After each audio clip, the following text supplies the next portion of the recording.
పార్టీని దొంగిలించావు, ఇంట్లో చావుకు కారణం అయ్యావు, నువ్వు ఛార్జ్ షీట్ వేస్తావు మేము ఇసుక దొంగలం అని చెప్పి.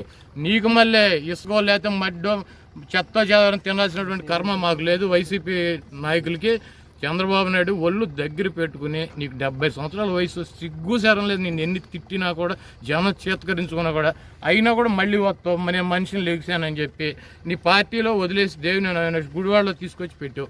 నేను చెప్పి ఆ రోజే నువ్వు చిన్నపిల్లడివి, తండ్రి చనిపోయాడు, నువ్వు ఆలోచించుకో, చంద్రబాబు నాయుడు దొంగ ఎదవ సన్నాసి, తండ్రి లేనటువంటి పిల్లల్ని అన్యాయం చేస్తాడని కోటాను కోట్లు ఖర్చు పెట్టించి ఇక్కడ ఎట్టి భాషలో గెలవని సీటు చంద్రబాబుకి తెలుసు. అది తీసుకొచ్చి ఒక బలిపోసుకొని చేసేసి ఇప్పుడు తీసుకెళ్ళి పక్కన పెడతావు. నిన్ను చేతకరించుకొని నీ పార్టీలో పోటీ చేసినటువంటి దేవినేని అవినాష్ వచ్చి వైఎస్ జగన్మోహన్ రెడ్డి గారి సమక్షంలో నిన్న పార్టీలో చేరాడు.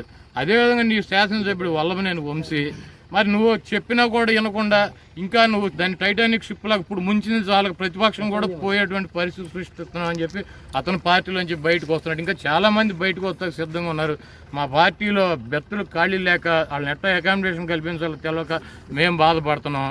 కాబట్టి చంద్రబాబు నాయుడు నీకు 70 సంవత్సరాల వయసు, నువ్వు ముఖ్యమంత్రి అయ్యేది లేదు, సచ్చేది లేదు. ఆ పార్టీ తెలంగాణలో ఎట్లా మట్టి కొట్టుకుపోయింది అట్లాగే మట్టి కొట్టుకుపోద్ది ఇక్కడ కూడా. ఇంకెవడన్నా మంచివాడు వస్తే కనుక వాళ్ళకి అవకాశం ఉంటుంది, కానీ నీకైతే అవకాశం ఉండదు. ఒక పక్క నుంచి నీకు బీజేపీ, జనసేన ఇవన్నీ కూడా నీకు బొక్క పెట్టి మొత్తం నీ రాష్ట్రం పిండేయాలని చెప్పి వెనక నుంచి ప్రయత్నిస్తావు.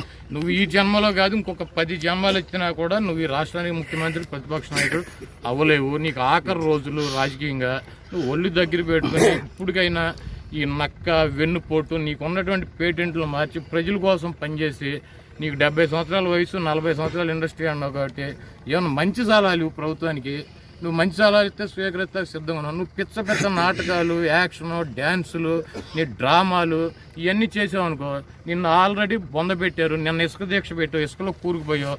నిన్న భగవంతుడు కూడా ఇసుకలోంచి లాగలేడు, పొక్కలను పెట్టినా కూడా నువ్వు లాగే నిన్ను లాగగలిగినటువంటి పరిస్థితులు లేదు. కాబట్టి ఒళ్ళు దగ్గర పెట్టుకుని చంద్రబాబు పిచ్చి వాగుడు వాకుండా నువ్వు ఛార్జ్ షీట్లు వేసేటటువంటి స్టేజ్ కానీ స్థితి కానీ నీకు లేదు. నువ్వు పెద్ద 420 గాడిది. సార్ మీ మీద పోటీ చేసినప్పుడు మరి నేను జాయిన్ అయ్యాడు ఇక్కడ నియోజకవర్గంలో, ఆయన అంతకుముందు చెప్పాడు కదా, దాని మీద మీరేమన్నా? మాకు జగన్మోహన్ రెడ్డి గారి నిర్ణయం శిరోధార్యం. జగన్మోహన్ రెడ్డి గారు ఏ నిర్ణయం తీసుకున్నా రాష్ట్ర ప్రజల కోసం ఆలోచించి, పార్టీ కోసం ఆలోచించి తీసుకుంటాడు. జగన్మోహన్ రెడ్డి గారు తీసుకున్నటువంటి నిర్ణయానికి మా పార్టీలో వ్యతిరేకించేవాళ్ళు కానీ, దాని మీద డిస్కషన్ చేసేవాళ్ళు కానీ మా పార్టీలో అయితే ఎవరు లేరు. ఆయన తీసుకున్నటువంటి నిర్ణయం మా భవిష్యత్తు కోసం, ఈ రాష్ట్ర ప్రజల భవిష్యత్తు కోసం 100% తీసుకునేటువంటి వ్యక్తి జగన్మోహన్ రెడ్డి గారు.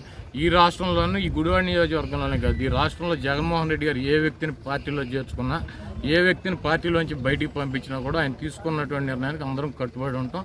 జగన్మోహన్ రెడ్డి గారు ఫైనల్ అథారిటీ. ఈ రాష్ట్ర ప్రభుత్వానికే కాదు వైఎస్ఆర్సీపీ పార్టీకి, మా అందరికీ ఆయన బాసు. ఆయన తీసుకున్న